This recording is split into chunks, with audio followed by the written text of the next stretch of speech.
దేవుని నామానికి మహిమ కలుగునుగాక. హల్లెలూయా. ఈ దినం మనం పాపము అంటే ఏమిటి, అపరాధము అంటే ఏమిటి, దోషము అంటే ఏమిటి అనే అంశాలని గురించి క్లుప్తంగా ధ్యానం చేయబోతున్నాం. అపరాధము అంటే మన జీవితంలో మనం తెలిసి తెలియక చేసేటటువంటి తప్పిదాలు అపరాధముగా దేవుని ఎదుట ఎంచబడతాయి. అలాగే ఆదాము చేసింది అపరాధమా, పాపమా, దోషమా అని ఆలోచన చేస్తే ఆదాము చేసింది అపరాధము. ఆ అపరాధ మూలముగా పాపము అతనిలోనికి ప్రవేశించింది.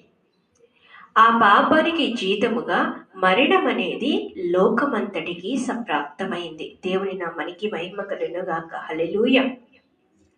తరువాత పాపము అంటే ఏమిటి అని ఆలోచన చేస్తే, పాపము అనంటే మన రక్తములో ఉన్నటువంటి స్వభావాన్ని బట్టి, పాప స్వభావాన్ని బట్టి మన బలహీనతలు అనుకోవచ్చు, లేకపోతే మన స్వభావం అనుకోవచ్చు. అది ఏది అయినప్పటికీ కారణం పాపం మనలో ఏలుబడి చేయటం వలన చేసేటటువంటి తప్పిదాలు పాపముగా ఎంచబడతాయి. ఆజ్ఞాతిక్రమమే పాపము అనే విషయం కూడా మనకి తెలుసు. దేవుడు ఆజ్ఞను, ఒక కట్టుడను సర్వ మానవాళికి హద్దులు ఎల్లులు నియమిస్తూ మానవుడు ఎలాగ బ్రతకాలి అనేటటువంటి ఆజ్ఞను, మనస్సాక్షిని, ఆయన అందరి మనస్సాక్షిని నిష్కల్మషంగా చేసి యథార్థవంతులుగా దేవుడు మానవులను నిర్మించినప్పుడు మానవులకు ఆయన ఆజ్ఞలు, కట్టడలను ఇచ్చారు. ఆ ఆజ్ఞను దాటి మన స్వభావాన్ని బట్టి మనం తప్పిదాలు చేస్తూ వెళితే అది పాపములుగా ఎంచబడతాయి. దేవుని నామానికి మహిమ కలుగునుగాక. హల్లెలూయా. దావీదు భక్తుడు చేసినది పాపం. తనలో ఉన్నటువంటి పాప స్వభావం, అతన్ని ఏలుబడి చేయటం వలన అతడు చేసినది పాపముగా ఎంచబడింది. ఇకపోతే దోషము అనంటే ఏది పాపమో, ఏది తప్పో తెలిసి కూడా చేసేది దోషము. దేవుని నామానికి మహిమ కలుగునుగాక. హల్లెలూయా. ఏది కీడో నీకు తెలుసు, ఏది పాపమో నీకు తెలుసు, ఏది మేలో కూడా తెలిసి ఆ విచక్షణను కలిగి ఉండి కూడా కావాలని చేసేటటువంటి తప్పిదాలు దోషముగా ఎంచబడతాయి. అంటే పొరుగువానికి కీడు చేయటం వలన అతను అనుభవించే బాధ ఏంటో నీకు తెలిసి కావాలని పగ తీర్చడానికో, లేకపోతే కక్షతోనో, అసూయతోనో, ద్వేషముతోనో నీ పొరుగువానికి చేసేది దోషముగా ఎంచబడుతుంది. దేవుని నామానికి మహిమ కలుగునుగాక. హల్లెలూయా.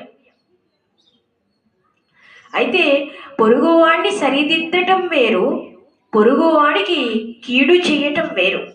సరిదిద్దడం వేరు.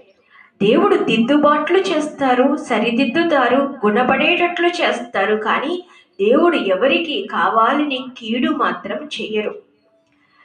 ఎవరిని కూడా దేవుడు నాశనము చెయ్యరు.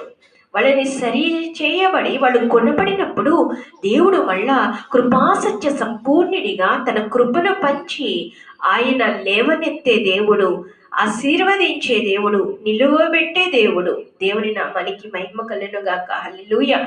కాబట్టి పాపము, దోషము, అపరాధము ఈ మూడింటికి శిక్ష ఉంటుందా అని అంటే మూడింటికి తప్పక శిక్ష ఉంటుంది. క్షమాపణ ఉంటుంది అని అంటే మూడింటికి క్షమాపణ ఉంటుంది. మరి క్షమాపణ లేనిది ఏది అని అడిగితే మరణకరమైన పాపానికి మాత్రం క్షమాపణ ఉండదు. కానీ మరణకరము కాని పాపానికి క్షమాపణ ఉంటుంది, అపరాధానికి క్షమాపణ ఉంటుంది, దోషమునకు కూడా క్షమాపణ ఉంటుంది. దేవుడు క్షమిస్తారు కానీ శిక్షించక మానరు, దానికి ప్రతిఫలాన్ని ఇవ్వక మానరు.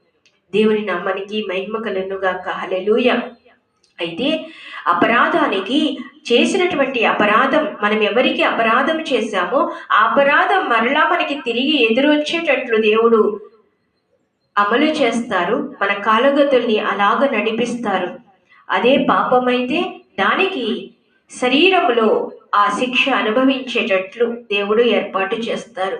అది దోషమైతే ఆ దోషానికి తగినటువంటి శిక్ష ఆయన వేయక మనరు. ఆయన పాపమును, దోషమును, అపరాధమును క్షమించును, కానీ ఆయన దోషులను ఏమాత్రము దోషులుగా ఎంచరు అని అంటూ పరిశుద్ధ లేఖనములో ఆయనను గూర్చి ఆయనే ప్రకటించుకున్నారు. దేవుని నామానికి మహిమ కలుగునుగాక. హల్లెలూయా. దేవుని స్వభావానికి విరుద్ధముగా దేవుడు ఏమీ చెయ్యరు. మనము దేవుని స్వభావాన్ని అర్థము చేసుకొని దేవుని స్వభావానికి, దేవుని నీతికి తగినట్లుగా మనము బ్రతకాలి, కానీ మనం అనుకున్నట్లుగా దేవుడు మన జీవితంలో ఏదీ జరిగించరు. కాబట్టి దేవుని యొక్క స్వభావాన్ని ఎరిగి, దేవుని యొక్క గుణాతిశయాలను ఎరిగి, దేవుడు ఎలాగ నడిపిస్తారో తెలుసుకొని దేవునితో సహవాసంలో మనం నిలిచి ఉన్నప్పుడు మన జీవితాలు ఈ భూమి మీద ఆశీర్వాదకరంగా మలచబడతాయి. అలాగే పరలోక పౌరసత్వానికి కూడా మనం వారసులం అవుతాం. దేవాతి దేవుడు అట్టి కృప మనందరికీ సమృద్ధిగా దయచేయునుగాక. ఆమేన్, ఆమేన్, ఆమేన్.